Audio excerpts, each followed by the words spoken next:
తెలిపిందని చెప్పేసి ఆయన చెప్పినటువంటి పరిస్థితి. ఇప్పుడు ఆ ఉప్పాడ శివారెడ్డి గారు ఎవరో చూద్దాం. సార్ ఒక్కసారి ఆ ఉప్పాడ శివారెడ్డి గారికి సంబంధించినటువంటి ఆ డాక్యుమెంట్, వైఎస్ఆర్సీపీ లీడర్ డాక్యుమెంట్ చూడండి.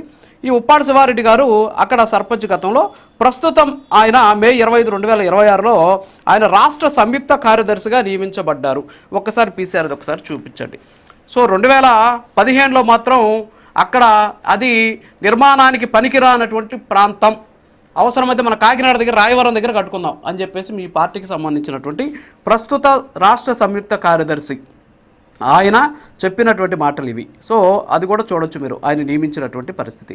సో ఎందుకని అప్పుడేమో నిర్మాణానికి పనికిరాలా, ఈరోజు మాత్రం మేమే కట్టాం, మేమే క్లియరెన్స్లు తెచ్చాం. దీనికి ఒక్క ఆన్సర్ ఇచ్చేయండి. నేను బ్రేక్ ఉంది, బ్రేక్ తర్వాత మళ్ళీ నేను మీతో డిస్కస్ చేస్తాను.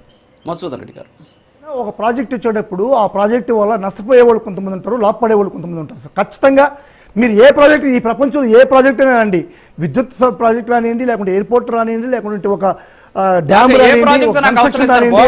ప్రాజెక్టు అక్కడ నిర్మాణానికి పనికి రాదు మీ పార్టీ రాష్ట్ర సంయుక్త కార్యదర్శి, అప్పట్లో మీ పార్టీ సర్పంచ్ సార్. అది ఒక వ్యక్తి యొక్క ఉద్దేశం, అది ఒక వ్యక్తి యొక్క ఆలోచన, అది ఏ పార్టీనైనా కావచ్చు, ఒక వ్యక్తి యొక్క ఆలోచన.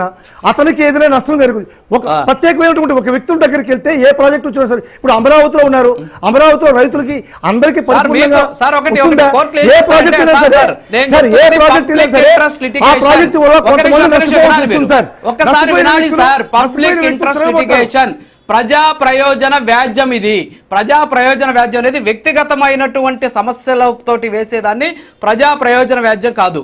నా సమస్య పక్కన పెట్టేసి మొత్తం ప్రజలకి సంబంధించినటువంటి ప్రయోజనాల దృష్ట్యా ఈ ఇంట్రెస్ట్ లిటిగేషన్ ని, నేను ప్రజా ప్రయోజనాల దృష్ట్యా నేను ఈ లిటిగేషన్ ని కోర్టులో సమర్పిస్తున్నానని పిల్ అంటారన్నమాట. దాన్ని ఇక్కడ వ్యక్తిగతం కాదు, ఇది ప్రజా ప్రయోజనాల కోసం చేసింది.